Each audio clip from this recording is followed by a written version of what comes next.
హల్లెలూయా. నా ప్రియమైన వాళ్ళారా, ఈరోజు ఏంటంటే దొంగల గుహ. దేని గురించి వ్రాయబడింది తెలుసనే? దేవుని మందిరమే దొంగల గుహగా మారిపోయిందంట. ప్రాముఖ్యంగా సేవకులు అలా చేశారు. సేవకులే దోచుకున్నారు.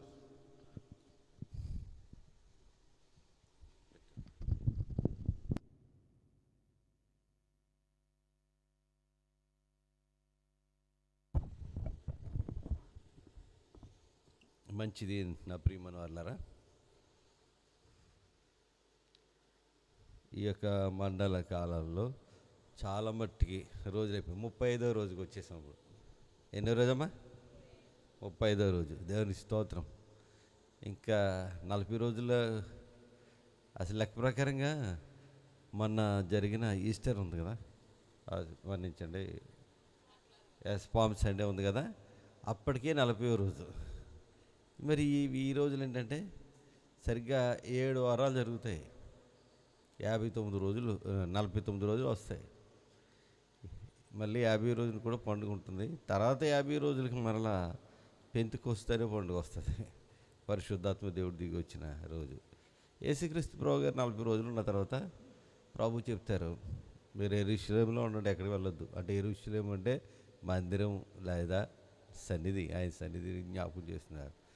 అప్పటికి వీళ్ళకి సమాజ మందిరంలో రానివ్వలేదు.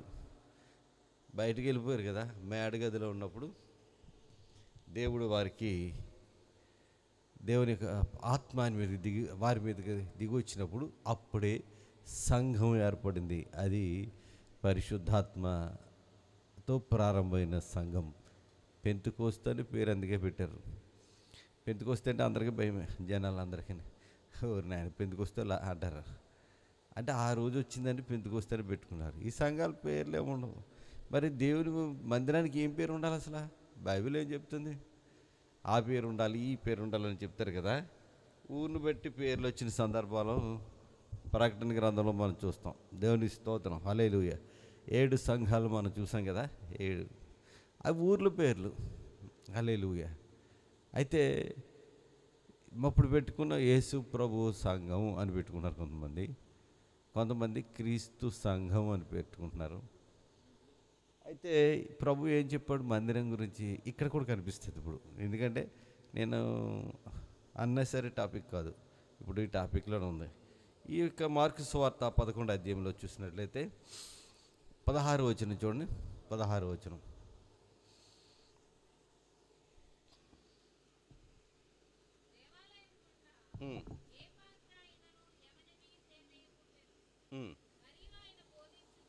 ఆయన బోధించుచు, నా మందిరము సమస్తమైన, మీకు ఒక్కరికే కాదండి, మనకొక్కరికేనా? మనం అన్యజనులమే, మా దేవుళ్ళకి వచ్చాం అంతే. సమస్తమైన అన్యజనులకు ప్రార్థనా మందిరం అనబడు. ఏసై ఇచ్చిన టైటిల్ ఏంటి చెప్పండి? ప్రార్థనా మందిరం. ఇంకా చూస్తే పాత నిబంధనలు కూడా ఉంది అదే మాట. యెషయా గ్రంథంలో ఉంది, ఇర్మీయాలో ఉంది. నా మందిరము ప్రార్థనా మందిరం. సాక్షాత్తు క్రొత్త నిబంధనలు ప్రభు చెప్పిన మాట. మందిరానికి ఏం పెట్టారు అని అడుగుతారు కొంతమంది. అందరూ వచ్చి ప్రార్థన చేసుకోవటానికి నా మందిరము సమస్త జనులకు, సమస్త అన్యజనులకు, అంటే ప్రతి వారికి, భూమి మీద ఉన్న ప్రతి వారికి మందిరం అనబడినంట. దేవునికి స్తోత్రం. ఎంత సౌలభ్యం దేవుడు ఇచ్చాడు. మనుషులు అలా ఒప్పుగారు. ఇది మా సంఘం. ఏంటి మా సంఘానికి వచ్చేయండి వేళ? మీది మాది అనేది ఏం లేదు దేవుని దగ్గర. అందరిది సంఘం కదండి. వాళ్ళు ఏం చేశారట? చదవండి. నువ్వు వ్రాయబడలేదా? అయితే మీరు దానిని దొంగల గుహగా చేసేదిరా నేను. దేవుని స్తోత్రం. దొంగల గుహ అంటే ఏంటమ్మా? దోచుకునే అన్ని అందరూ దాచిపెట్టుకుంటారు, ఎవరికి పెట్టరు. ఎన్నెన్ని మురిగిపోతున్నాయంట డబ్బులు, కోట్లు ఉన్నాయంట. పని చేయరాలు. ఒక ఆయన చెప్తున్నారు, మా సంఘంలో అండి ఇంత ఉందండి, అంత ఉంది, అంత ఎంప్లాయీస్ అండి, అది ఖర్చు పెట్టారట. అనకూడదు, పబ్లిక్ చెప్తే తెలిసిపోద్ది, మైక్ కట్టేస్తాను, అయినా అందరికి వెళ్ళిపోద్ది మై. హల్లెలూయా. ఒకసారి ఆఫ్ చేస్తే బాగుంది, మీకు తెలియజేయాలని నేను ఒకసారి ఆఫ్ చేయను. హల్లెలూయా. మీల్స్ తయారు చేసుకుంటారంట మా సంఘంలోనే. వేసుకుని బయట వాళ్ళు ఎవడన్నా అడుక్కుని వచ్చేస్తారని తాళం చేస్తారంట గేటు బయట కాంపౌండ్లో వస్తుంది. ఇదేం దౌర్భాగ్యం. పండగ పూట ఒక మెతుకులు తింటాకి నువ్వు వండుకు తినేసినప్పుడు ఇంట్లో వండుకు తినేసి రాపోయారా? దేవుని సన్నిధిలో భోజనం పెట్టరా? ఇంత పెద్ద సంఘం, ఇన్ని కోట్లు ఉన్నాయి, ఇదేంటండి బాబు అని నాకు చాలా బాధ అనిపించింది. దేవుని స్తోత్రం కనుక గేటేసేంటరా మళ్ళీ బయటలో వచ్చేస్తారు. సంఘం మనకి వేరే సంఘం వాళ్ళు కానీ ఎవరో ఒకరు వచ్చేస్తారు. ఎంత అన్యాయం అండి. దేవుని స్తోత్రం. ఒకేలా ఆకలితో ఉన్నవాడు ఎవరన్నా ఆ బడ్డీ కొట్టువాడు లేదా రోడ్డు మీద కూరగాయలు అమ్ముకోడు ఆ టైంకి ఉన్నాడు తిన్నాడంటే నష్టమేంటి నీకు అసలు? దేవునిది కదా. మరి నీకు ఒక్కరికైనా అది? నువ్వు దేవునికి ఖర్చు పెట్టావు, భోజనానికి నువ్వు ఇచ్చావు రైటే, ఇంకొకటి వచ్చి తినకూడదా? నాకు చాలా బాధ అనిపించింది ఇది. దేవుని స్తోత్రం కదండి కాక. హల్లెలూయా. ప్రియమైన దేవుని బిడ్డలు, సంఘాలు ఎలా ఉంటాయి అలాగా అదే దేవుని కోపం వస్తుందండి. దేవుని స్తోత్రం కదండి కాక. అందరికీ సమానమే దేవుని యొక్క సంఘం. దేవుని స్తోత్రం కదండి కాక. హల్లెలూయా. ఇది మెల్లిమెల్లిగా కిందకి లాగేస్తున్నట్టుంది. నేను కూడా మెల్లిమెల్లిగా ముందు ఇలా నిలబడి అక్కడి నుంచి ఇలా వెళ్ళిపోను. పొద్దున్నే పోలీసు అయినా ఎంత హుషారుగా ఉంటాడంటే రోడ్డు మీద విజిలేస్తాడు. విజిలేసి ఇలా అంటాడు అలా అంటాడు, చేతులు చాలా స్పీడ్గా చేస్తాడు. శుభ్రంగా ఆవిడ శుభ్రం మంచి బ్రేక్ఫాస్ట్ ఇచ్చి అన్నీ చేసి పాపం ఆయన ఉంటారు అలా. వాళ్ళకి ఎంత కష్టమో తెలుసండి. కొంచెం ఎప్పటికి నిలబడి ఉంటాం, ఏం పని ఉందనుకుంటారు. ఆ తర్వాత ఇది దిగిపోతుంది. ఇది నేను అందుకే నేను కూడా దిగిపోతున్నాను. ఎక్కడికి బిగించేది అక్కడ బిగించాను.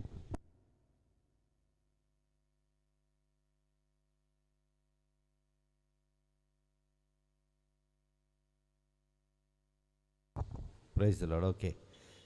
అయితే మధ్యాహ్నం వచ్చినప్పటికి అప్పటికి ఏమవుతుంటే సరే ఇలాగ విజిలేసి ఇలా అన్నవాడు ఒక ఆయన విజయవాడలో డ్యాన్స్ వేసి పంపిస్తాడు, హుషారు చేస్తాడు ఆయన. బెంజ్ సర్కిల్లో ఒక ఆయన భలే సరదాగా ఉంటాడు ఆయన. విజిలేసి డ్యాన్స్ వేస్తాడు, చాలా ఉత్సాహంగా ఉంటాడు. మధ్యాహ్నం వచ్చినప్పటికి తగ్గిపోద్ది కదా. సాయంత్రం వచ్చినప్పటికి ఏ బయట ఇక్కడికి మంచి నేను ఫస్ట్ ఇలా అక్కడి నుంచి ఇలాగ అయిపోతున్నాను నేను. అది గుర్తొస్తుంది. బలం ఎంత ఉంటుందమ్మా? ఉండదు మనిషికి. వాళ్ళెంతో ఎక్సర్సైజ్ చేసి కష్టపడతారు కాబట్టి అలాగనే ఉంటారు, లేకపోతే ఇంకా వీక్ అయిపోతారు. నా ప్రియమైన వాళ్ళారా, దేవుని మందిరములో అన్యాయం జరుగుతుంటే దేవుడు ఊరుకోడు. ఆన్ చేసేసండి, ఇది ఆన్ చేసుకోండి. అన్యాయం చేస్తే దేవుడు కొరడా జులిపించినట్లు. ఏం జరిగిందట? వ్యాపారం. ఏం వ్యాపారం? కోళ్ళు, గాడిదలు లోపలికి తీసుకురాలండి, గొర్రెలు, పావురాళ్ళు అన్నీ కూడా విడిచిపెట్టేశాడు దేవుడు. ఆయన సన్నిధిలో వ్యాపార మందిరంగా చేసేసారు. వ్యాపారాన్ని ఎక్కుపెట్టేసి అందులో బేరాలు, సారాలు. బేరం అంటే ఎంతకి ఇస్తామేంటి, అబద్ధాలు, మోసాలు ఇవన్నీ జరిగిపోతున్నాయి. ఈ డబ్బంతా ఏం చేస్తారు? ఎవరికి ఖర్చు పెట్టరు. వాళ్ళే అలాగే దాచుకుని ఉంటారు. ఇంకోటి అంటే ఇప్పటి నుంచో బ్రిటిష్ కాలంలో ఇచ్చినటువంటి స్థలాలు అమ్ముకుని వాళ్ళ స్థలాలు కొనుక్కుని మందిరాలు కట్టి పెద్ద పెద్ద స్థలాలు ఇస్తే ఆ తర్వాత దాన్ని స్వాధీనం చేసుకున్న వాళ్ళు అమ్ముకుని మొత్తాన్ని సగానికి అమ్మేసి ఏదో బుల్లు మందిరాన్ని దాని మీద ఇంకో స్టేర్ కడతారు. ఎంత మోసమే. అమ్మేటిమే ఆ దేవుని మందిరానికి. ఎంత కష్టం. దేవుని మందిర స్థలాలన్నీ అమ్మేశారు అలా చాలా మటుకి. దేవుని స్తోత్రం కలిగాక. మందిర స్థలం అమ్మడానికి మనకెక్కడదండి అర్హత? అది దేవునికి ఇచ్చిన తర్వాత దేవుని స్తోత్రం కలిగాక. ఎవరో సంపాదించి పెడితే ఇలా అమ్మేసాం కదండి. ఇవన్నీ దేవుడు చూస్తున్నాడు. ఎవరో కదండి, దొంగల గుహగా చేత. ఎవరో తెలుసా? దేవుని సేవకులే, తర్వాత సంఘ పెద్దలు. అదే కమిటీలు ఉంటాయి వాళ్ళకి. అదే మన సంఘంలో అయితే అంత బందీగా ఉండం, కానీ కొన్ని సంఘాలు అయితే బిగించి అలా బిగితే ఏం మాట్లాడమంటే అది చెప్పాలి, ఏది చేయాలంటే చేయాలి. మొత్తం ఎక్కడెక్కడ కాలు గట్టిగా బిగించేస్తారు. లేకపోతే వెళ్ళిపోతావు నువ్వు ఎక్కడికి. అదే మారేడు బిల్లు ఎక్కడ వేసేస్తాం, లేకపోతే భయం ఆయనకి. దేవుని ఇష్టం, అక్కడ బాగా సేవ చేసుకోవచ్చు ఫ్రీగానే. అయితే ఈ విధంగా కమిట్ అయిపోయి ఇష్టానుసారం బిజినెస్లు చేసేసారండి. అది దేవునికి కోపం వచ్చింది. దేవుని మందిరంలో ఎలా ఉండాలి, దేవుని మందిరం ఎలా ఉండాలో అది లేదండి, ఇష్టానుసారంగా చేశారండి. దేవుని స్తోత్రం కాక. వ్యాపారము చేశారట, దొంగల గుహగా చేశారట. దేవుని స్తోత్రం కాక. యెషయా గ్రంథంలో చూసినట్లయితే 56 అధ్యాయం 7వ వచనం చూడండి ఒకసారి. హల్లెలూయా. యెషయా గ్రంథం 56 అధ్యాయం 7వ వచనం.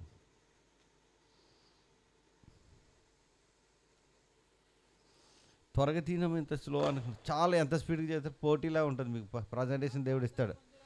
నా ప్రార్థన మందిరములో వారిని ఆనందింపజేసేదను. వారి అర్పించు దహన బలులు దేవుని మందిరంలో ఏం జరగాలని? ఆనందం దొరకాలి. దేవుని మందిరాన్ని దేవుడు ఆనందింపజేస్తాడట. కానీ ఇక్కడ ఏం చేశాడు? కొరడా పట్టుకుని మొత్తం అందరినీ తరిమేశాడు. కారణం ఏంటంటే యెషయా గ్రంథంలోనే 32వ అధ్యాయంలో చూసినట్లయితే 13వ వచనం చూడండి. 13, 14 వచనం కూడా తరచేద్దాం. నా జనుల భూమిలో ఆనంద గృహములన్నిటిలో, నా జనుల భూమిలో అంటే పరిశుద్ధ పట్టణమైన యెరూషలేములో ఆనంద గృహములన్నిటిలో ఏంటంటే 32:13 యెషయా.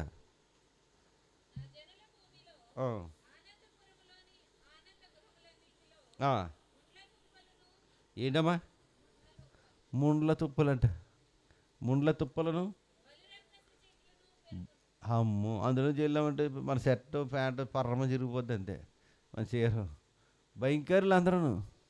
తుప్పలు ఎవరో కాదు, మనుషులే. ఇంత దారుణమా? ఏ ఊరు మంది ఇలా వచ్చావు? మీ సంఘం లేదేంటి? ఇదా అసలు ప్రేమ లేకపోతే ఎలాగండి? నేను ఎంతకాలం నుంచి సీనియరో తెలుసా? నువ్వు ఎంత సీనియర్ అయితే అంత ప్రేమగా ఉండాలి. దేవుని స్తోత్రం కలిగి. ముండ్ల తుప్పలంట. దేవుని మన సంఘంలో అలాంటి వాళ్ళు లేరు. భయంకరంగా ఉంటారు. దేవుని స్తోత్రం. ఒక ఆమె చెప్తుంది నాకు, పలానా వెళ్ళానండి ఊరు, ఇలా అన్నారండి, అలా అన్నారు. అయ్యో అయ్యో, మళ్ళీ ఆయన చెప్తే బాధ. దేవుని స్తోత్రం. ప్రేమించకపోతే ఎలాగా? నూతనంగా రక్షణ పొంది దేవుని సన్నిధికి వచ్చిన వారిని బట్టి ప్రేమగా ఉండాలని ఎఫెసీయులకు రాసిన పత్రికలో ఉంటుంది. హల్లెలూయా. దేవుని సన్నిధికి వచ్చిన వాళ్ళ పట్ల మనం ప్రేమగా ఉండాలని, వాళ్ళని శిష్యులుగా మనం చూడాలి, బిడ్డలుగా చూడాలి. దేవుని స్తోత్రం కలిగిన. హల్లెలూయా.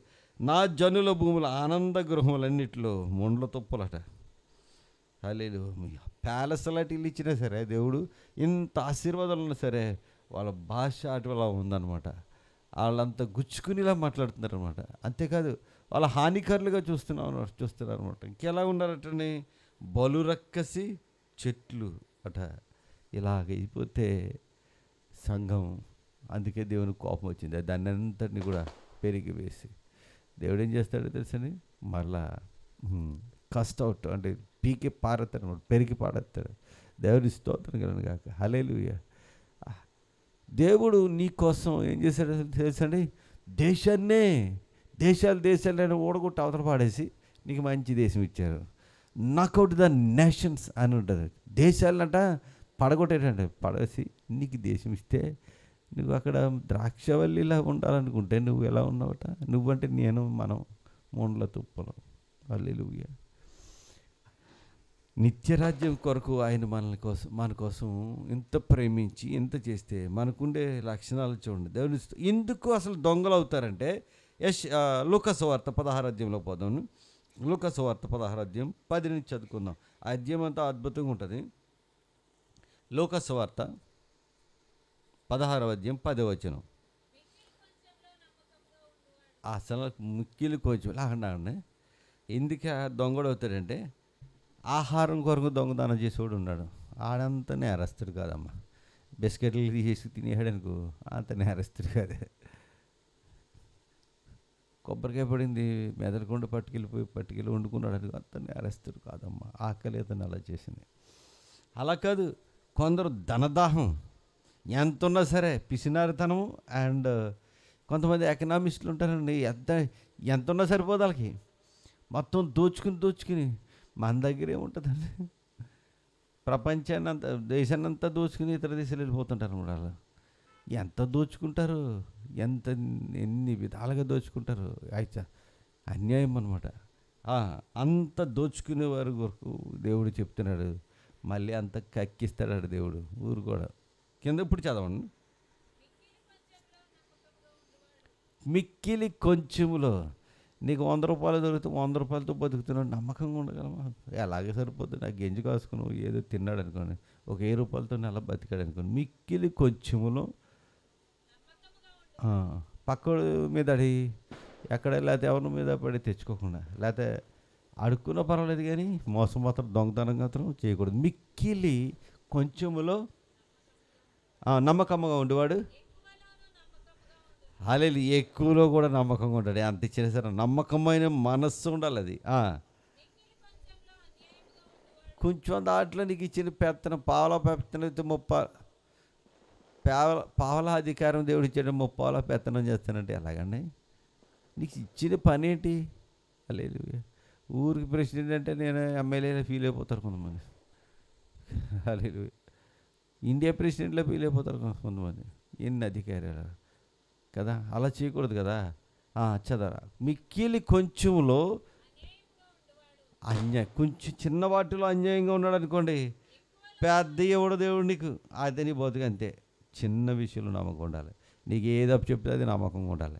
ఏ పని చేయమంటే అది నమ్మకం ఉండాలి. దేవుని ఇస్తూ చిన్న చిన్న వాటిలేమ్మా ఇది ఎవడ చూస్తారులే అని మన పాపలు మంచి పడుతున్నావు అనుకోండి, మన వాళ్ళకి నువ్వు వేసుకోవద్దు, మన అక్కడ దిగా వేసుకున్నావు అనుకో, అది కూడా మంచిది కదా. నువ్వు గొప్పవాడు కూడా అయిపోతే ఆఫ్టర్ ఆల్ ఎందుకండి, చిన్న చిన్నవి కదా, చిన్నదే కదా అనుకుంటా. చిన్నది ఇచ్చిపోతే పెద్దదే అవ్వాలి కదా. నేను మామూలుగా కాదు, యెషయా గ్రంథంలో రాయబడింది కదా 49వ అధ్యాయం, అది అందులో ఏమిటో తెలుసా? ఈ యొక్క దేశమును విభాగించి పంచిపెట్టుటకు ప్రజలకు నిబంధనగా నిన్ను నియమించి తిని. దేవుని స్తోత్రం. ఇంత అద్భుతమైన ఆలోచన నీకు దేవునికి ఉంటే నువ్వు చిన్న చిన్న విషయాలు పడిపోతావు. దేవుని స్తోత్రం. హల్లెలూయా. ఇంట్లో అయినా సరే నమ్మకం ఉండాలి ప్రతి ఒక్కరు. చిన్న చిన్న పడిపోతే నీకు పెద్ద ఎలాగిస్తారు? అదే నా ఏడుపు. ఏదో తీసుకున్నా నష్టమేమి రాదు ఎవరికని, పెద్ద ఏం నష్టం అవుతుందండి, ఏమవుతుంది? అయ్యో ఉన్నతమైన స్థితి ఈయనకి ఉండదేమో ఈమెకు ఉండదేమో అని భయం, అంతే తప్ప ఇంకేముండదు. అందుకే చెప్పాలి కదా. చెప్పకపోతే చెప్పి ఉంటే ఒకవేళ మార్చుకుంటే దేవుడు ఆశీర్వదిస్తాడు కదా. దేవుని స్తోత్రం. మిక్కిలి కొంచెములో నమ్మకమైన వాడు ఎక్కువ దాంట్లో కూడా నమ్మకం ఎక్కువ ఇస్తాడు దేవుడు, మామూలుగా కాదండి. హల్లెలూయా. చిన్న విషయంలో నమ్మకం ఉండాలి. చిన్న చిన్న విషయాల్లో తప్పుడు పనులు చేయకూడదు. మంచినీళ్ళు ఇమ్మన్నారు అనుకోండి, కడిగేసి గ్లాసు శుభ్రంగా ఇవ్వాలి. నువ్వు ఎలా తాగుతావు అలాగే కదండి. అలా చూసారేంటని చెప్పేసి ఆ నీళ్ళు అలా పోసి అందరు తాగేసి నీళ్ళు ఆ గ్లాస్ ఎట్టుకుని ఇచ్చేది, అది నమ్మకమా? అవి కూడా గమనిస్తారు కదా. ఇంకా ఖచ్చిత విషయాలు ఉంటాయి చెప్తే బాధ. బాత్రూమ్కి వెళ్ళి ఎవడో పోతాలే మనం నీళ్ళు కొట్టకపోయినా పోలేదు అనుకున్నాను అనుకో, అది నమ్మకమా? ఎవడో మనకంటే ముందు వెళ్ళాడానికి ఎవడనని అయినా మనం కొట్టేసి ఓర్చుకుని మళ్ళీ వచ్చి మనం పని పూర్తి చేసి మనం శుభ్రం చేసి వచ్చామనుకో, దేవుడు చూస్తాడు కదా. ఇలాగే చెప్పాలా అని మీరు అనుకుంటారు. లైవ్ వెళ్ళిపోతున్నాయి, అది భయం. చెప్పాలి ఏం చేయం, ఎందుకంటే నమ్మకం. ఇంకొకటి బాధ పెట్టిలా నువ్వు ఎందుకు ఉండాలి? తాగితే రోడ్డు మీద గ్లాస్ ఏంటంటారు సీసాలు పక్కన కొట్టి పాడేస్తున్నారు, ఎంత దారుణం. ఒకసారి నేను పాస్టమ్ గారు వస్తున్నాం ఎక్కడి నుంచి అంటే గ్యాస్ రోడ్ నుంచి కార్నర్కి వచ్చినప్పటికి సీసా పెంకులు రోడ్డు మీద ఉన్నాయి. అర్ధరాత్రి 12 గంట అయిపోయింది. ఆగి లైట్ అలా వేసి ఇలా ఉండని చెప్పాను, అన్నీ ఏరాను. గొప్ప కోసం చెప్పట్లేదు. ఎవడన్నా పడ్డాడంటే పేగులు తెగిపోతాయి కదమ్మా. ఇంత దుర్మార్గం, తాగితే తాగు నీ బతుకు తగలేసుకుంటున్నావు. బయట బతుకులు ఎందుకు తగలేస్తారు? బయట వేసుకోవచ్చు కదా ఎక్కడైనా. పగలగొట్టడం ఎందుకండి? సీసాలు అయితే ఆవిడ అట్టుపోయి దాన్ని ఏదో చేసుకుంటాడు. దేశానికి నష్టం బలు రక్కసి చెట్లు అంటే ఇవే. నీ వలన ఎవరికి ఉపయోగం ఉండదు, అందరికీ హానిలాగా ఎందుకు ఉండాలండి? దేవుని స్తోత్రం. ప్రియమైన దేవుని బిడ్డలారా, ఎవరు గొప్ప పని చేయకపోయినా పర్లేదు, ఇలాంటి విషయాలు నువ్వు నమ్మకంగా ఉన్నావు అనుకో చాలు, దేవుడు నిన్ను దీవిస్తాడు. దేవుని స్తోత్రం. ఇవి కూడా అకౌంటబుల్ అండి. అన్ని లెక్కల మాస్టర్ అయిన లెక్కలు వేసుకుంటాడు ఆయన. ఇది ఎంత నమ్మకం ఉన్నాడు ఆయన. దేవుని ఇస్తుందా? నాన్నకాలుడు ఎవడు చూసాడు మనకి ఇది ఇలా అనుకుని పాడు చేసి మళ్ళీ ఇంక అక్కడ ఏది ఇంకొక మనిషి బతకడానికి కూడా లేకుండా చేసి బసెక్తే ఎన్ని బఠానీల గింజలు, ఎన్ని వేరుశనగ తొక్కలు అన్నీ చీదర పాడేస్తారు కదా. కాగితం ముక్కలు అన్నీ పాడేస్తారు. ట్రైన్ ఎంత పాపం ఎవడో వచ్చి తుడిసి వెళ్తారు. ఎందుకండి అలాగా? పాలిథిన్ బ్యాగులను జాగ్రత్తగా నువ్వు ఒలుచుకుని తిన్నాయి. నీ వలన అపకారంగా కొంచెం ఉపకారం ఉండాలి కదా. ఇది మంచి పని కాదని మన మనస్సు చెప్తుంది కదా. అది కూడా దొంగతనమే. అందులో నమ్మకం ఉంటే నీకు చాలా గొప్ప వాటిని ఇస్తాడు దేవుడు. దేవుని స్తోత్రం కలిగాక వెనకాడ ఎలా పోతే మనకెందుకు అనుకోకూడదండి. ఇది సరి చేయబడాలి ముందు మన ప్రవర్తనలో. అప్పుడు గొప్ప వాటిని దేవుడు మనకి ఇస్తాడు. యెషయా గ్రంథం 49 తీయండి దయచేసి. మీకు ఎక్కువగా చెప్తూ ఉంటాను కదా. హల్లెలూయా. యెషయా గ్రంథం 49 ఇలాగూ సెలవిస్తున్నాడు. నీకు ఇంకా నీకు కొంచెంలో నమ్మకం ఉన్నావే, అన్ని విషయాల్లో నమ్మకం ఉన్నావు. ఇంట్లో అందరూ సీవట్లు పెట్టేసినా సరే, అబద్ధాలు చెప్పేసి నేను నిందించేసిన ఓర్చుకున్నావే. అనుకూల సమయంలో హల్లెలూయా నీవెంత ఓర్చుకున్నావో దానికి ప్రతిఫలంగా అనుకూల సమయం అందు నేను నీ మొర్ర ఆలకించి నేను నీకు ఉత్తరం ఇచ్చి తిని నీ ఆపదలో ఆదుకుంటానన్నాడండి. అదే కదా మనకు కావాల్సింది. మామూలు అప్పుడు కాదు. బిర్యానీ తినేసిన తర్వాత రండి సార్ భోజనం చేయండి అని మళ్ళీ ఎవరు భోజనం పెట్టినా తింటామా? కడుపు నుండి ఎందుకండి? అస్సలైన సిస్సలైన అవసరతలో మనకు వచ్చిన ప్రాబ్లంలో సమస్యలో పీకి మీద కత్తిలాగా వచ్చినప్పుడు ప్రభు సహాయం చేస్తారట. చదవండి. రక్షణ దినమందు నిన్ను ఆదుకుంటుని. నీకున్న పవర్స్ ఏంటో తెలుసా? దుష్ట శక్తులను బయటికి వెళ్ళిపోవడానికి అధికారం ఇచ్చాడంట, సాతాను శక్తులను. హల్లెలూయా.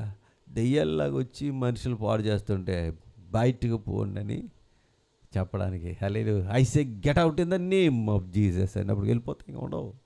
యేసయ్య నామంలో పోండి పోతాయట. అధికారం ఇచ్చాడట. బయటికి వెళ్ళాడని బంధింపబడిన వారిని. ఓకే, బంధింపబడంటే సాతాను చేత బంధింపబడిన వారిని కూడా విడుదల చేయగల దేవుడు శక్తి. చీకటిలో అంధకారంలో ఉన్న రండి బయటికి అని చెప్పడానికి పిలవడానికి నిన్ను ఏర్పాటు చేశారట. చీకట్లో ఎవరున్నారండి? అన్నీ మా వీధులన్నీ లైట్లన్నీ కరెంట్ ఎప్పుడు పోదండి. మా ఇద్దరు ఈ కూటమి ప్రభుత్వం వచ్చిన తర్వాత అంతమానం పోతుంది. ముగ్గురు కలిసి ప్లాన్ చేసి నెగ్గారు కానీ పోతుంది కరెంట్, అంతమానం పోతుంది. ఏంటంటే ఎక్కడో బాగు చేస్తాను, రోజు బాగు చేసేస్తాను. ఇదో పైన దేవుని స్తోత్రం. చీకట్లో ఉన్న వాళ్ళంట వెలుగులోనికి రప్పించి ఈ పని ఏంటనుకుంటున్నారు? చీకటి అంటే ఏంటనుకుంటున్నారు? దేవుని తెలియని తిమిరం అంటే మళ్ళీ చీకటే. దేవుని తెలియని తనం వాళ్ళకి దేవుని గురించి చెప్పడానికి రండి బయటికి, అంధకారంలో నుండి బయటికి రండి అని చెప్పడం కోసమట దేవుడు నిన్ను నియమించుకున్నాడు. పేతురుపత్రికలో అదే ఉంటుంది. చదరా. నిన్ను కాపాడి ప్రజలకు నిబంధనగా నియమించి తిని. హల్లెలూయా. ఇంకొక మాట, అసలైన మాట చదవలేదు. అందులో ఉంటుంది దేశమును చక్కపరిచాక. అంత గొప్పడం ఏంటండి దేశమును చక్కపరిచి. ఇంక మొన్న ప్రవీణ్ పగడాల గారు కదా, ఆయన చనిపోయారు కదా. నేను ఒక న్యూస్ విన్నాను. అంబేద్కర్ పుట్టినరోజు వేళ చాలా హడావుడిగా ఉంది ఊరంతా. అయితే ఆయన మన దేశాన్ని చట్టం రాసినప్పుడు సెక్యులర్గా అంటే కొన్ని ఆర్టికల్స్ ఇచ్చారు. అవేంటంటే ఎవరు మతాన్ని వాళ్ళు స్వీకరించవచ్చు, అవలంబించవచ్చు, దాన్ని ప్రకటించుకోవచ్చు, ఇవన్నీ ఇచ్చారు కదా. అదే కాదు, తన మతంలోండి మార్చుకోవచ్చు, మతం మార్పిడి అని కూడా ఉంది. అయితే ఓ చట్టాన్ని తీసుకొస్తున్నారు ఇప్పుడు. అదేంటంటే మత మార్పిడి నిషేధం అంట. దానికి ఎప్పుడు వచ్చిందో డేట్ గుర్తులేదు కానీ ఈయన ప్రవీణ్ గారు కోర్టుకి వెళ్ళారట, సుప్రీంకోర్టుకి వెళ్ళారట. తెలుగు 2 రాష్ట్రాలు సుప్రీంకోర్టుకి వెళ్తే ఇది అన్యాయం అక్రమం అని చెప్పేసి ఆయన కోర్టుకి వేశారు. కోర్టుకి వేస్తే ఆ డేట్ వచ్చింది, వెళ్ళారు. వెళ్ళిన తర్వాత వాళ్ళ పక్షంగా చాలామంది ఉన్నారు, లాయర్లు, చాలా పెద్ద అడ్వకేట్లు అందరూ ఉన్నారు. మరి ఈ పక్షంగా ఎవరు ఉన్నారు? తీసుకెళ్ళలేదట. సుప్రీంకోర్టు జడ్జి అడిగాడట, ఏరి నీ పక్షంగా ఎవరు ఉన్నారట? నా పక్షంగా ఎవరు అక్కర్లేదు సార్, అంబేద్కర్ ఉన్నారు, ఆయన చట్టం. అంతకు మించి నా దేవుడు ఉన్నాడు. అంతే. అది సత్యం ప్రకటించడం కోసం మాకు ఉన్న హక్కును మీరు కాలరాయొద్దండి, నేనే వాదించుకుంటాను అన్నాడట. అంత వాదించుకోవటానికి ఈయన తెలుగోడు, ఆంగ్లం నేర్చుకున్నాడు, హిందీ నేర్చుకున్నాడు, బాగా సబ్జెక్ట్ నేర్చుకున్నాడు. నాకు నేనే వాదించుకుంటా, ఎందుకంటే గ్రేట్ పవర్ బిహైండ్ మీ అని చెప్పి అంత ధైర్యంగా నిలబడ్డాడట. అందుకే అది ఆగిపోయిందంతే. ఆ విషయం ఈవేళ దీంట్లో వచ్చింది, ఏమంటారు దాన్ని, ఏ ఏ మాధ్యమంలో అంటారు ఏంటమ్మా, సోషల్ మీడియా. హల్లెలూయా. తెలుగు రాదు ఇంగ్లీష్ రాదు అని ఎడుతుంది మనకి. తెలుగులో ఏమంటారమ్మా, సామాన్య. ఒకవేళ మద్యం అన్నారంటే ఇదొకటి కూడా ప్రమాదం. మాధ్యమంకి మద్యానికి చాలా తేడా, చాలా ప్రమాదం. సరే, న్యూస్ అనమాట. అవి న్యూస్లో అన్నాను. అలాగే ఒక్కడే నిలబడ్డాడట ఈ దేశాని కోసం, ఇన్ని ఇచ్చేసాడా. ఇంట్లోంచి వెళ్ళిపోయేటప్పుడట దేవుడు 5వ ఊరు వెళ్ళిపోమన్నాడట. ఏమో బ్యాగ్ వేసుకుని వెళ్ళిపోయాడట. అక్కడ ఎవరో తెలియదట, భాష రాదట. ఇది దేవుని నడిపింపు కదా, ఎవరన్నా వెళ్ళగలరా? ఎన్ని ఆలోచిస్తాం. అందుకే ఆయన దేవుని కోసం హతసాక్షిగా మిగిలిపోయాడు. దేవుని స్తోత్రం కలండి కాక. హల్లెలూయా. నా ప్రియమైన దేవుని బిడ్డలారా, అయితే ఎక్కడి దాకా వచ్చేసాను నేను, ఏం చెప్తున్నానో గుర్తుందా? హల్లెలూయా. చదివిన వాక్యం చెప్పరా. దేశాన్ని చక్కబెట్టేద్దాం అనుకున్నాడు ఆయన. చక్కబెట్టాడు కదా. ఎంతండి, ప్రజలకు, దేవుని ప్రజలకు ఎలా నిలబడ్డాము? నిబంధనగా నిలబడ్డాడు. దేవుని స్తోత్రం. ఆ మాట గురించి అని చెప్పి మళ్ళీ మర్చిపోయాడు. నిబంధనగా, ప్రతినిధిగా, రాయబారిగా, దేశానికి క్రైస్తవ రాయబారిగా నిలిచిపోయాడు. దేవుని స్తోత్రం. ఆగిపోయింది అంతే దెబ్బకి. ఆ చట్టం అక్కడ ఆపేశారు అంతే, దాన్ని ఏదేం చేయనివ్వలేదు. ఇంకా ఎంత అద్భుతమే కదా. దేవుని స్తోత్రం. హల్లెలూయా. నా ప్రియమైన దేవుని బిడ్డలారా, అందుకే కొంచెంలో నమ్మకం ఉంటే నీకు ఎంతెంత అధికారాలు ఇస్తారు. దేశాన్ని చక్కబెట్టడం అంటే మామూలు విషయమా? అంత గొప్పతనం ఇప్పుడు ఇక్కడ తెలియదండి. ఆయన గొప్పతనం. ఆయన్ని చాలా అవమానిస్తున్నారు కానీ ఆయన హల్లెలూయా. జీవ కిరీటం మోయువేళ ఎంత సంతోషము, సోలిపోవలదు మనస, సోలిపోవలదు. హతసాక్షుల లిస్టులో చాలా ఉన్నతమైన పరిస్థితులు ఆయనకు ఉంటాయి. ఆయన చూద్దామంటే కూడా దొరకనంత పరిస్థితి, అందనంతతో ఆయన ఉంటారు అక్కడ మనం వెళ్ళినప్పటికీ. హల్లెలూయా. ఎంత నీచంగా దిగజారి మాట్లాడుతున్నారు కదా. అయితే నా ప్రియమైన దేవుని బిడ్డలారా, ఇక్కడ ఏం రాయబడిందంటే, ఇంకా తొందరగా వెళ్ళిపోతాం, టైం అవుతుంది కదా. హల్లెలూయా. ఏం చేయాలట, ఎలా ఉండాలట చూడండి. ఇర్మియా గ్రంథం 49వ అధ్యాయం 9వ వచనం.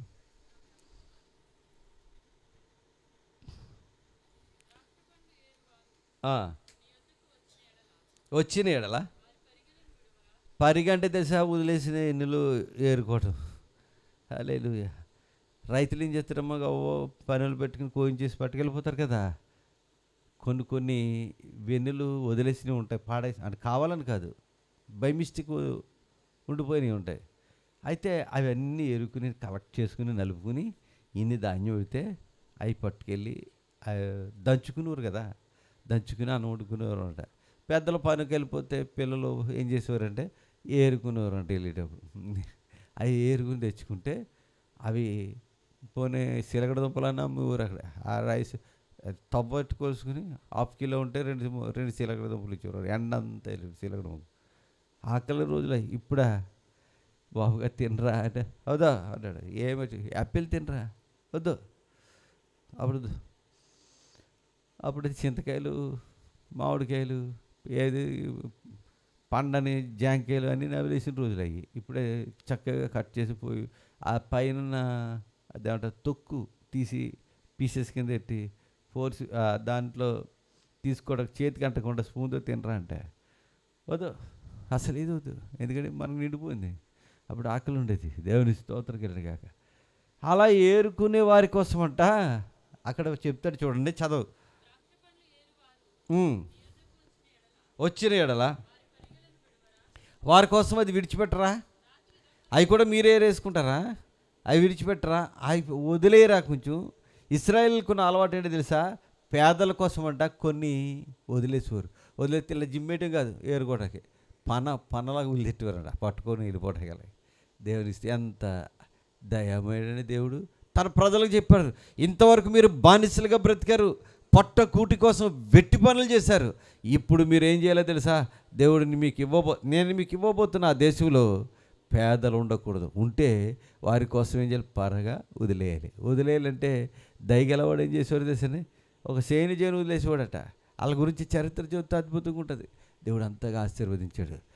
ఇప్పుడు ఇజ్రాయేలీలు చెప్తారు, వాళ్ళ ఇంటి దగ్గర అంటే పళ్ళు అవన్నీ బాగా చాలా పండుతుంది కదా.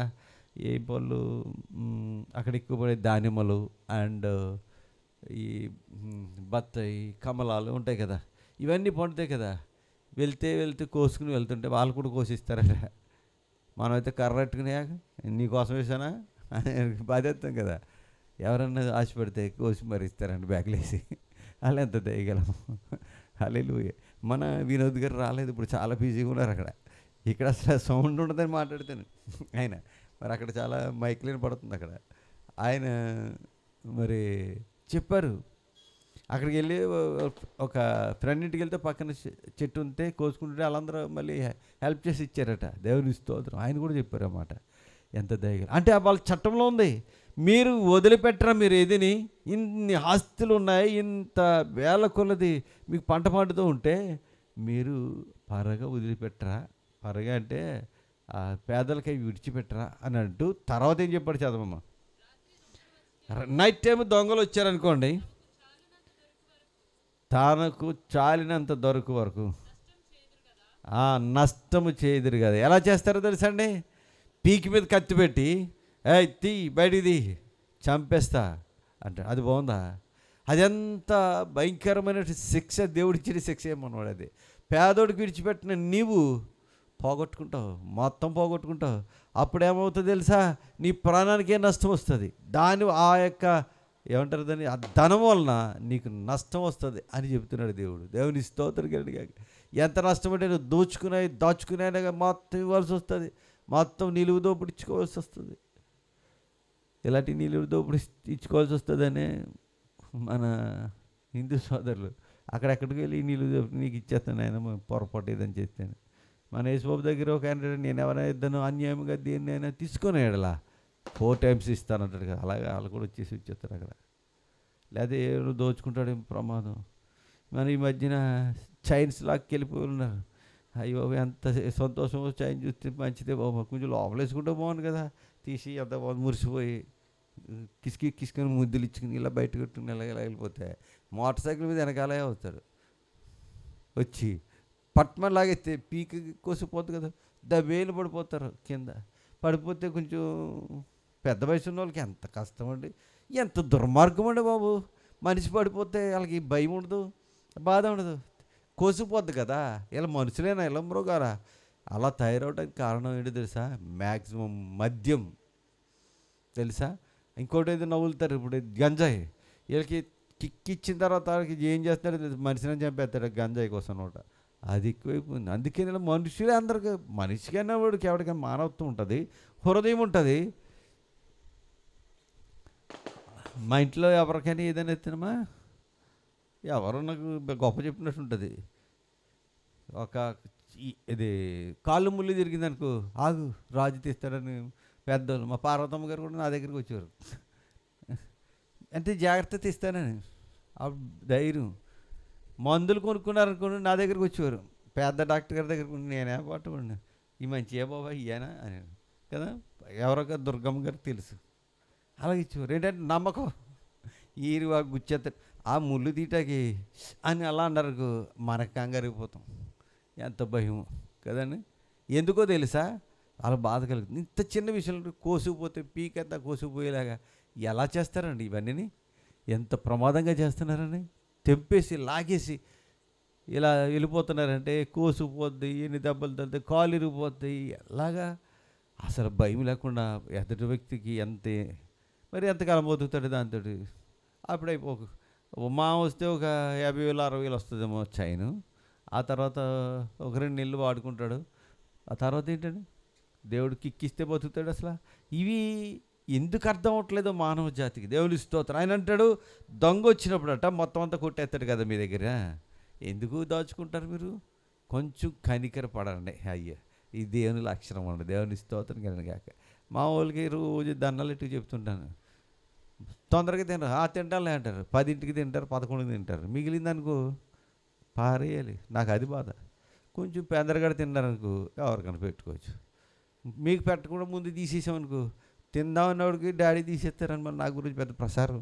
మా ఊళ్ళో ఆడు అంతే, చిన్నప్పటి నుంచి అంతాడు. మళ్ళీ నన్ను తిట్టడం. ఒక వాళ్ళు నాకు సపోర్ట్ చేయరు మా వాళ్ళు. ఎవరు నిజం చెప్తున్నాను, బైబిల్ పెట్టుకుని చెప్తున్నాను. అది అంతే, చూసుకోడు. నేను అంతలా చూసుకోను మనిషినా నేను, అయినా కానీ అంటారు కొంతమంది. దేవుని స్తోత్రం. ఎందుకు పాడు చేయలేదు? ఒక్క మెతుకు సంపాదించలేని, పండించలేని బ్రతుకు కదా మంది. దేవుడు ప్రేమ చేత కదా మనం పోషిస్తుంటా. దేవుడు లెక్క అడగడా? అందుకే చెప్తా, బ్రతిమాలుతాను. ఇవాళ మిగిలిందిలేండి, రేపు మాకు వెళ్దా మిగిలేదు ఏదో చెప్తారు. దేవుని స్తోత్రం. మా కాళ్ళు వచ్చిన తర్వాత చాలా తగ్గించేస్తుంది. మాకే కొంచెం తగ్గిపోయాడు అంటే పెట్టకూడదని కదా, తింటలేదు కదండి, అందుకే తక్కువ వేసానండి మామయ్య గారు. చాలా పొదుపుకున్నారు ఆవిడ.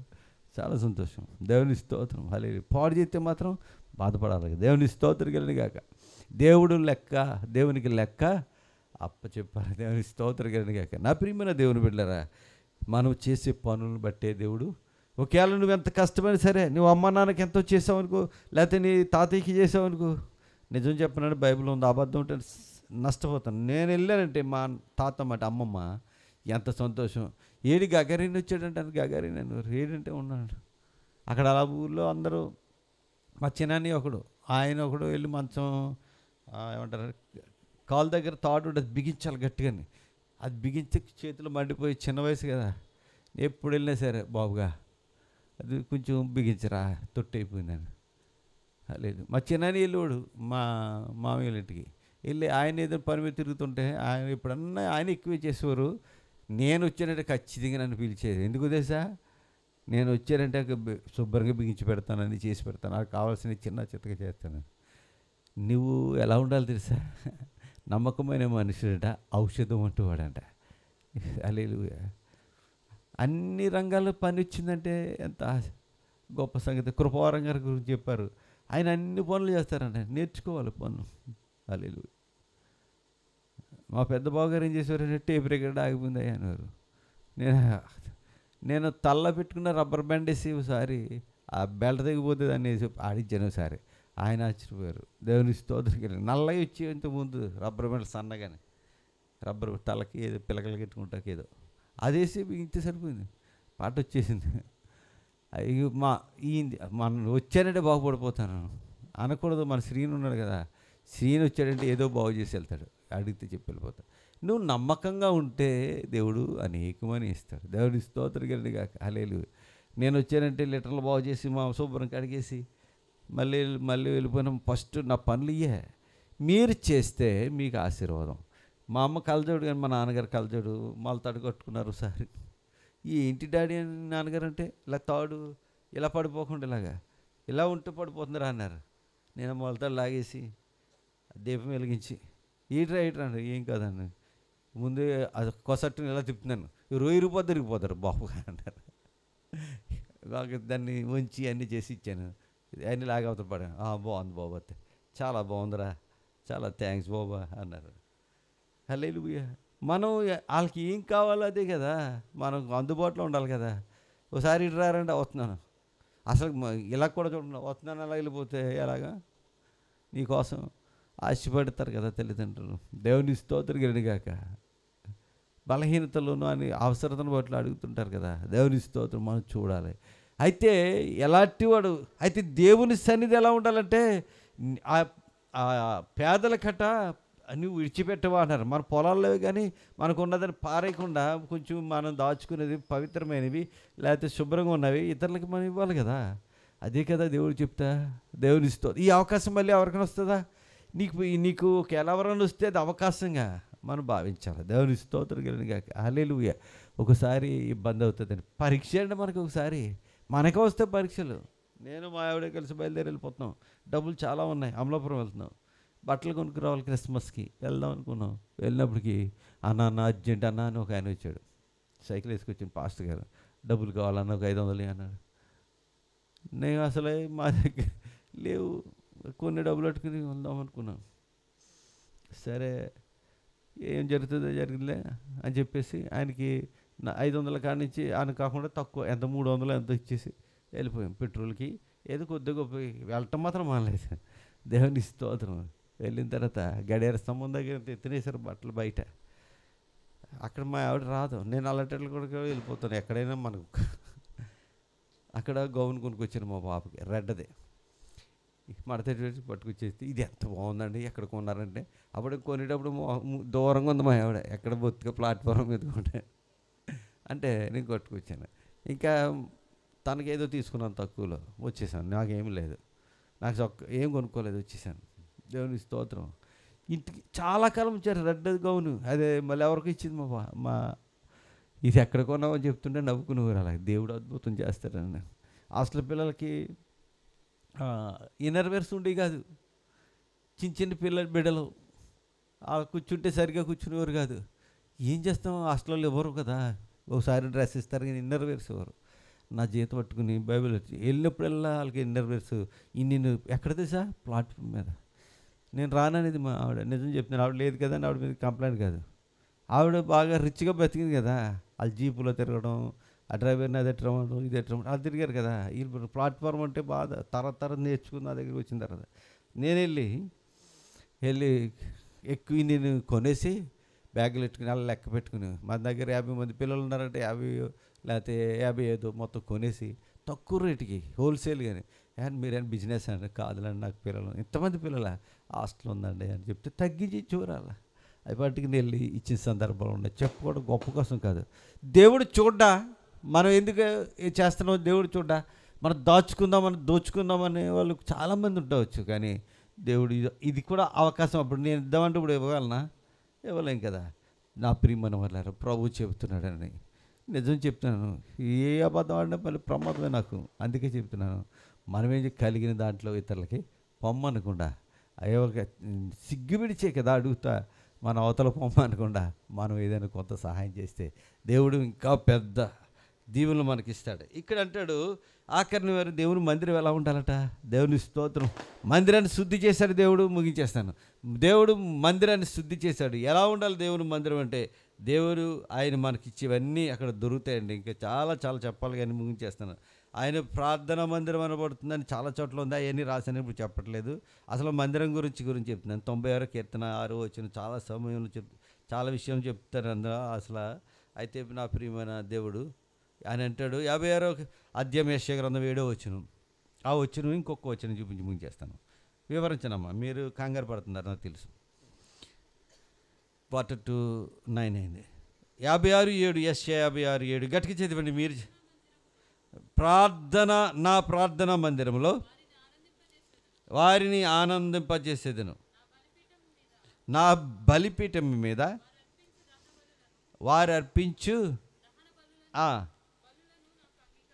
నాకు అంగీకృతములగును. అక్కడ కూడా అంటే నా సమస్త జనులకు, యెషయా గ్రంథంలో కూడా మందిరం గురించి ఏం చెప్పాడని, సమస్త అందరికీ మందిరం, అందరూ వచ్చి ప్రార్థన చేసుకోవచ్చు. ఇక్కడ అంటాడు వారిని ఆనందింపజేసేదను. దేవుని సన్నిధికి నువ్వు వేదనతో వచ్చావనుకో, ఆనందం దొరకాలి. ఆనందం దొరకాలని ప్రక్క వాళ్ళుగా మనం ఏం చేయాలో తెలుసని మంచిగా మాట్లాడాలి. వచ్చాను రా బాబు, అనవసరంగా మాట అనిపించుకున్నాను అనుకుని గాయపడకూడదు. అంతేకాదు వాక్యంలో కూడా దేవుని వాక్యం వాళ్ళకి దొరికినప్పుడు ఆనందం కలుగుతుంది. ఎప్పుడు ఆనందం కలుగుతుంది తెలుసండి, మనకున్న సమస్య ఉన్నప్పుడు, శ్రమ ఉన్నప్పుడు, కష్టం ఉన్నప్పుడు, ఆ చిన్న చిక్కు వదిలిపోయినప్పుడు సంతోషం కలుగుతుందండి. దేవుని స్తోత్రం. 96 కీర్తన 6వ వచనం అనేకసార్లు చెప్తూ ఉంటాను. ఆయన సన్నిధిలో ఏమున్నాయి తెలుసని, ఏమేమి ఉన్నాయి, everything available in the presence of God. చదవను. ఘనత ప్రభావములు ఆయన సన్నిధిలో ఉన్నవి, బలము సౌందర్యము ఆయన పరిశుద్ధ సన్నిధిలో ఉన్నవి. దేవుని స్తోత్రం. నీకు ఘనత వస్తుందని దేవుని దగ్గరికి వస్తే, మహిమ ఉందట. ప్రభావం అంటే తెలుసండి, ప్రభావం అంటే ఏంటి తెలుసా, ప్రభావం అంటే తెలియదు, ఇంకొక మాట చెప్పాలి, అదే కరెక్ట్ వర్డ్. ప్రభావం అంటే ఇప్పుడు బ్యాటరీ అయిపోయింది అనుకోండి, దాంట్లో ప్రభావం లేదనమాట. బ్యాటరీ ఛార్జింగ్లో ఉందనుకోండి, వెంటనే బ్యాటరీ లైట్లు అయితే చక్కమని వెలుగుతుంది. అంటే ప్రభావంతో నింపబడటం అంటే దేవుని మహిమ ఎప్పటికప్పుడు మనల్ని నింపబడటం. దేవుని స్తోత్రం. వితౌట్ అవర్ నాలెడ్జ్ మనకు తెలియకుండానే దేవుడు నింపేస్తాడని మనకి బ్లెస్సింగ్స్ అనమాట, దీవెనలు. ప్రభావం, మహిమ ఉంటుంది, ప్రభావం ఉంటుంది. ఇంకోటి ఏముంటుందంటే హల్లెలూయా, ఘనత, మహిమ, ప్రభావములు. అంతేకాకుండా ఇంకేమిటమ్మా, బలం చాలా అవసరం కదా. హల్లెలూయా. నీరసం అయిపోతాం, దేవుని సన్నిధిలో ఆత్మబలం దొరుకుతుందండి. ఈ హల్లెలూయా. సౌందర్యం, ఏం సౌందర్యం, చర్చికి వస్తున్నారు కదండి, అలాగే ఉన్నాను, ఏమి పెద్ద నాకు పెరగలేదండి సౌందర్యం అని అనుకుంటారేమో. ఆత్మ సౌందర్యం పెరుగుతుందండి. హల్లెలూయా. అయ్యో, ఆవిడ దగ్గరికి వెళ్తేనండి ఎంత మనసు సంతోషంగా ఉంటుందండి అన్నారనుకోండి, నీకు దైవికమైన సౌందర్యం ఉంది అనమాట. దేవుని స్తోత్రం. ఇది ఎక్కడ దొరుకుతుందట? ఆయన సన్నిధిలో ఉన్నవి. దేవుని స్తోత్రం. అటువంటి మందిరములో బలు రక్కస చెట్లు ఉండిపోయి మనుషుల్ని ఇబ్బంది పెడుతున్నాయట. దేవుని స్తోత్రం కలిగాక. హల్లెలూయా. అవి చీల్చి చెండాలు వేస్తున్నాయి. అంతేకాదండి, వ్యాపారం జరుగుతుందట. దేవుని సేవకులే మోసం చేస్తున్నారు. దుర్మార్గం, ఇంకా సేవకుల గురించి రాయబడిన దుర్మార్గమైనటువంటి ఏమంటారండి, దేవునికి వాక్యానికి విరుద్ధమైన భిన్నమైన బోధలు జరుగుతున్నాయి. అవన్నీ చెప్పడానికి చాలా టైం పట్టేస్తుంది. దేవుని స్తోత్రం. హల్లెలూయా. మనం ఎలా ఉండాలంటే తెలుసండి, కనికరము కలిగి ఉండాలి. హల్లెలూయా. దోచుకునే పోసారు మళ్ళీ దోచుకోబట్టం వల్ల కాదు, ప్రాణాలు కూడా మీదకు వస్తాయండి. ఇక్కడ ప్రాణం పోతే పరలోకంలో కూడా ఉండదు. ఈ ప్రాణం పోయినా పర్లేదు, కానీ అందుకే మనం ఏం చేయాలంటే తెలుసండి, నమ్మకంగా ఉండాలి. ఏ విషయంలో కూడా ఏమంటారు దాన్ని, హల్లెలూయా, బైబిల్లో రాయబడిందంటే ఏమి సొమ్ము అంటాం అది, ఇందాక చదివారు కదా. హల్లెలూయా. ఇందాక మొదటిగా చదివాం. దేవుని స్తోత్రం. అన్యాయపు సొమ్ము ఏమంటారు? అన్యాయపు సొమ్ము. ఇప్పుడు ఏమంటారు దాన్ని? ఇప్పుడు ఏదంటారు? ఇప్పుడు రాజకీయ నాయకులు ఏమంటారు? దోచుకున్న దాన్ని. లేదు, చాలా దుర్మార్గమైన సొమ్ము అనమాట అది. అవి మన దగ్గర ఉండకూడదు అనమాట. దేవుని స్తోత్రం కలిగాక. ఏది చిన్న విషయంలో కూడా ఉండకూడదు. ఎక్కడికో మెకానిక్ షెడ్ దగ్గరికి వెళ్ళాం అనుకోండి, అలా ఏదో చేసుకుంటాడు. మనకి బోల్డ్ పనికిలాగా వచ్చిందని జేబులు వేసుకుని వచ్చాను, దొంగతనమే. వెల్డింగ్ చేసి కాడికి వెళ్ళామనుకోండి, అక్కడ ఆయన పని మీద ఉన్నాడు అనుకోండి, చిన్న పైప్ ముక్క జేబులు పెట్టుకు వచ్చేసామంటే అది ఆయనకి బోల్డ్ ఉంటాయి. ఇంత చెత్తలని చూసారేటండే, అది దొంగతనం. ఎందుకు అడిచింది? అది సరిగ్గా మనకి ఇట్లా సూట్ అయితే అడిగి తెచ్చుకోవచ్చు, పర్లేదు. కానీ ఇలాంటి పనులు చేయకూడదు. ఇంకా ఆర్టీసీ అనకూడదండి. ఆర్టీసీ వాళ్ళు బ్యాగ్, సీట్ బ్యాగులు అన్నీ ఇక్కడ వీళ్ళ దగ్గర ఉంటాయి. సీట్ కవర్లు అన్నీ బ్యాగ్, పచ్చ బ్యాగులు కదండి చాలామందికి. అలా చేయకూడదు. ఎందుకు మనకి? అలేదు, ఏ డిపార్ట్మెంట్ అయితే ఆ డిపార్ట్మెంట్. అలేదు, ఓఎన్జీసీకి వెళ్తే ఇంక చూడక్కర్లేదు. ఓఎన్జీసీ గొట్టాలంటే మన దొడ్లో ఉంటాయి. అయ్యయ్యో, ఎందుకు? ఈ చిన్నవే కదా దేవుడు మనకి ఎంత గొప్ప ఇస్తారో ఇవి చేయకూడదు. దేవుని స్తోత్రం కలిగాక. అయితే ఈ చిని కంటే దోచుకునే సంతోషంగా ఉంటాయంట. కోళ్ళు ఉంటాయి కదా, వాళ్ళ కోళ్ళు తీసుకోరు, పక్క వాళ్ళు కోళ్ళని కోసేస్తారంటారు. దొంగ కోళ్ళు అంటారు కదా, అవి చాలా టేస్ట్ తీసా అన్నాడు ఒక ఆయన. ఎలా కులంగా అన్నాడులేండి. అయ్యే బాగుంటాయి అన్నా, నీకు తెలియదని. అది ఎలా పట్టుకోవాలో కూడా ప్లాన్ చేసి పట్టుకుని కోసేసి ఇంకేం చేస్తారు? అన్నమ్మ గారు ఉన్నారా? ప్రార్థన చేసుకుంటున్నాను బాబా, అయినా సరే వెళ్ళిపోయిన ఆయన తాళం వేసాను ఆయన అని చెప్పి ప్రార్థన చేయను ఆయన అంటే, పాపం ఆవిడ పెంచుతారు అన్నమ్మగారు. ఆ కోళ్ళు ఎవరో పట్టిపోతుంటారు. కోళ్ళు ఎలా టాక్టీస్ ఉంటుందండి వాళ్ళకి. కోడి పుంజి అట్టుకొచ్చి ఆ పెట్ట దగ్గర కట్టుకొచ్చారు, కోపం వచ్చి ఏమంటుంది అది. ఈ కోపం మీద దీనక్క చూస్తుంది, ఇటు చేత పడేస్తుంది అంతే. ఇంకో పుంజి అయినా సరే వాళ్ళు ప్రాక్టీస్ ఉంటుంది. ఇలాంటివన్నీ మనకి నష్టం కలిగిస్తాయి. దేవుని స్తోత్రం. ప్రార్థన చేసుకుందాం. అయితే ప్రభువట ఆయన సన్నిధిలో ఏమన్నాండి? బలము, సౌందర్యం. ఇంకొక విషయం తెలుసండి, మన హృదయము ఎలా ఉండాలి తెలుసండి? హల్లెలూయా. ఇంకా హల్లెలూయా. దొంగల గుహగా ఉండకూడదండి. హల్లెలూయా. నీవు మందిరము కదా, నీ మందిరంలో ఏముండాలట?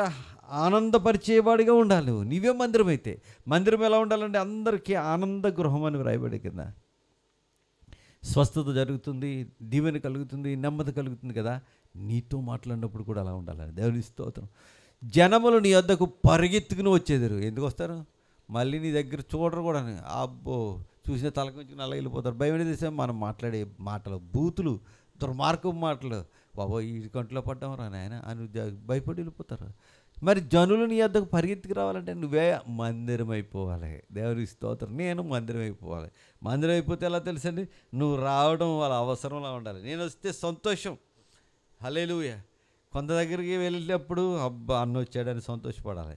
అదే నువ్వు వచ్చాడు రా బాబు, పొద్దునే అసలు స్కూల్కి వెళ్ళే టైం అయిపోతుంది, ఇప్పుడు వచ్చాడు ఎక్కడ రా బాబు అనుకునేలా నేను ఉండకూడదు. నేను ప్రార్థన చేసుకుని వెళ్తాను, ఆయన అంత ఎక్కువగా వెళ్ళను కదా, ఎవరు బాగోపోతే వెళ్తాను అంతే.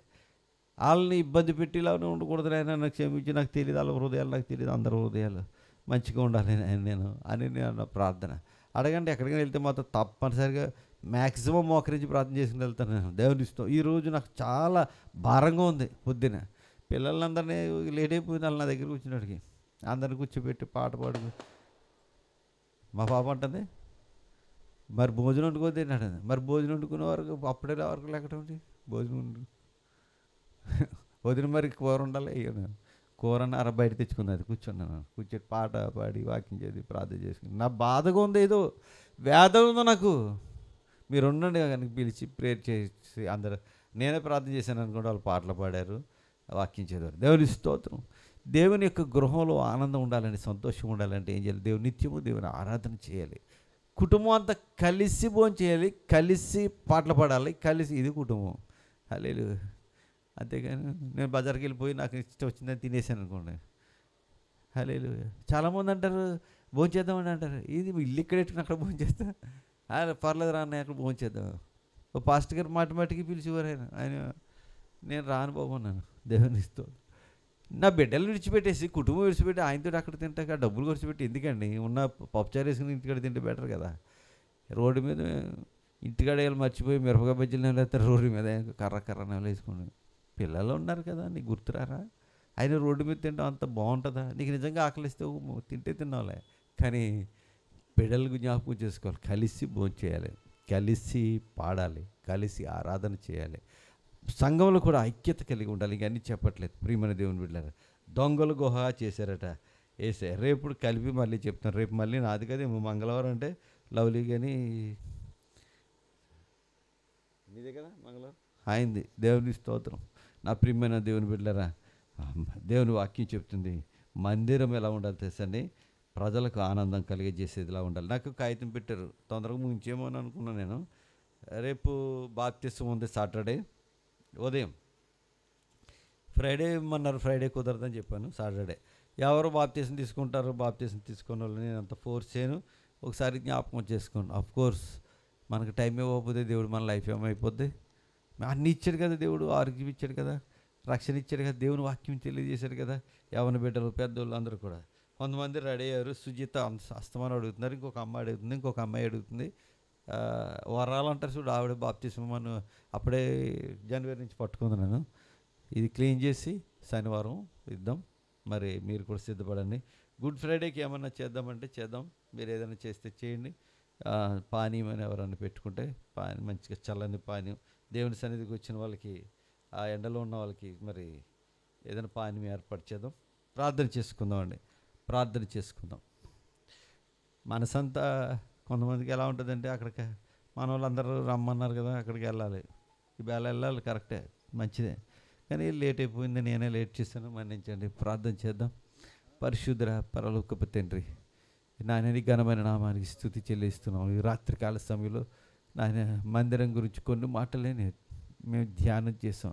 మేమే మందిరాలం అయితే మా బ్రతుకులు ఎలాగ ఉండాలి? ఇతరులకి హానికరంగాను అభ్యంతరకరంగాను మేము ఉండకుండా, మేము వచ్చిట మాట్లాడట ఇదిగో నాయన స్తోత్రాలు దీవెనకరంగా ఉన్నట్లు, మేము అన్నైకులకు సంతోషకరంగా ఉన్నట్లు, అతడు జన్మించటం వలన అనేకులకు సంతోషం కలుగునని నాయన ప్రవక్త గురించి వ్రాయబడినట్లుగా మా బ్రతుకులు కూడా అలా ఉన్నట్లు సహాయం చేయండి. మేము ఎక్కడైతే అడుగు పెట్టామో అక్కడ ఆశీర్వాదం ఉండినట్లు కృప చూపండి. చిన్న చిన్న విషయాల్లో కూడా మేము తొలగిపోకుండా నాయన కృప చూపమని, అందరి హృదయాల్లో నీ వాక్యం ఫలింపచేయమని, ఇదిగో నాయన మమ్మల్ని అందరినీ పాదాలకు చెప్తూ, ఇదిగో నాయన అంబేద్కర్ జయంతి జరుగుతుంది, ఏ విధమైన తొందరపాట్లు లేకుండా అది సక్రమంగా జరిగినట్లు కృప చూపమని ప్రార్థిస్తున్నాం. బిడ్డలను ఆశీర్వదించండి.